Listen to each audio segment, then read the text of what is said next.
इस वीडियो में हम ये बात जानने की कोशिश करेंगे कि डॉक्टर वर्सेस फिजिशियन में डॉक्टर किसे कहते हैं और फिजिशियन किसे कहते हैं। हम ये भी जानने की कोशिश करेंगे कि डिफरेंट फिलोसोफर्स और फिजिशियंस और डॉक्टर्स के लिए डेफिनेशन क्या है। So let's get started.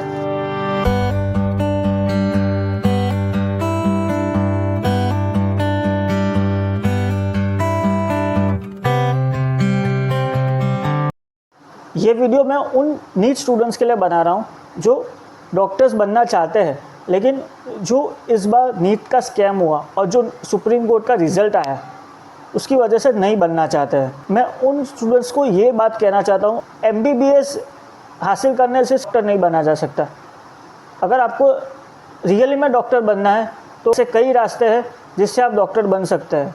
कोई भी पेशेंट आपकी डिग्री देख के या आपके मार्क्स या आपका रैंक देख के आपके पास नहीं आएगा, बल्कि वो आपका कॉम्पिटेंस और आपकी डिजीज़ क्योर करने की पावर देखेगा। सबसे पहले हम ये जानने की कोशिश करेंगे कि डॉक्टर सैमुअल हैनेमन जो होम्योपैथी के फाउंडर है, उनका पॉइंट ऑफ व्यू क्या था ये फिजिशियन वर्सेस डॉक्टर के बैटल के अंदर।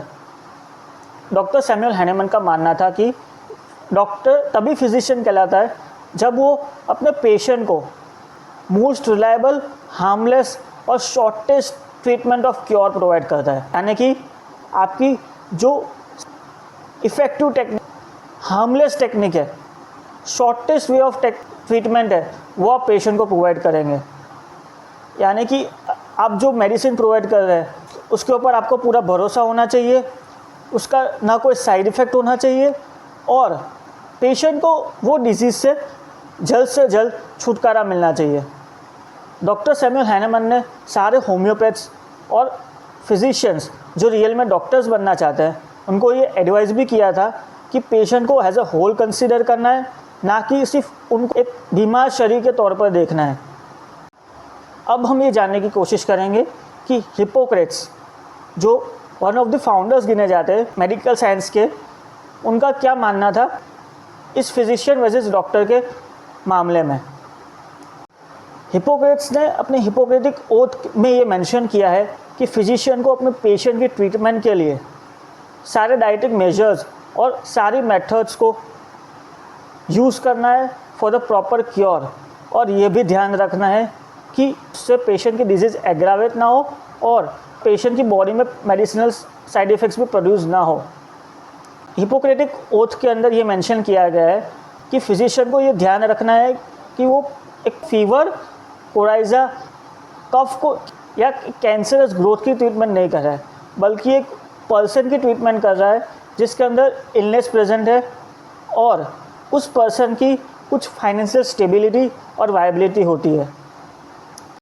एक फिजिशियन के ऊपर कई रिस्पॉन्सिबिलिटीज़ होती है पेशेंट की।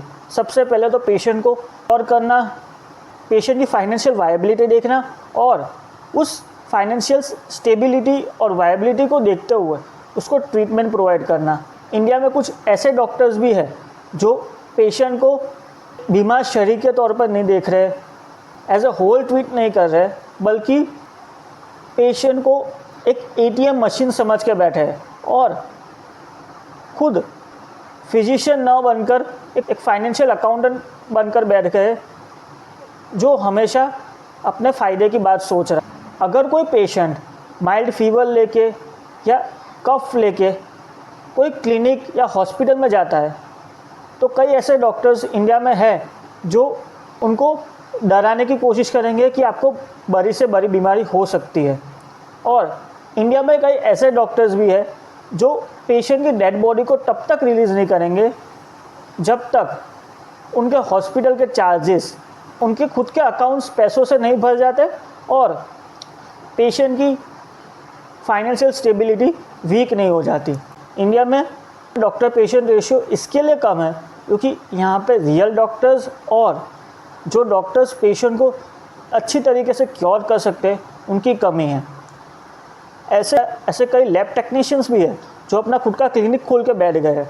उन्होंने कोई मेडिकल स्टडीज़ नहीं करी है, सिर्फ कोई डॉक्टर के अंदर सीख के वो अपने आप को डॉक्टर कह रहे हैं।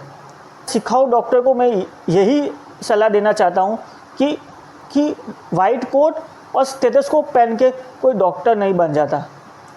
लेकिन इंडिया में कुछ ऐसे डॉक्टर्स भी हैं जिसकी वजह से इस प्रोफेशन को नोबल प्रोफेशन कहा जाता है। सो मैं उन रियल डॉक्टर्स या फिजिशियन से एक ही रिक्वेस्ट करना चाहूँगा कि पेशेंट को एज अ होल ट्रीट कीजिए और डिजीज़ को रैपिड, जनरल और परमानेंट क्योर प्रोवाइड कीजिए, जैसा डॉक्टर हैनेमन सर ने कहा था। अगर आपको इस वीडियो के थ्रू कुछ नया जानने को मिला है या कुछ नया सीखने को मिला है, so please like this video and share this video with your friends and don't forget to subscribe this channel. और मुझे ये भी बताइए कि आपको कौन से मेडिकल टॉपिक के ऊपर ईजी एक्सप्लेनेशन चाहिए ताकि मैं फ्यूचर में उस टॉपिक पर वीडियो बना सकूं।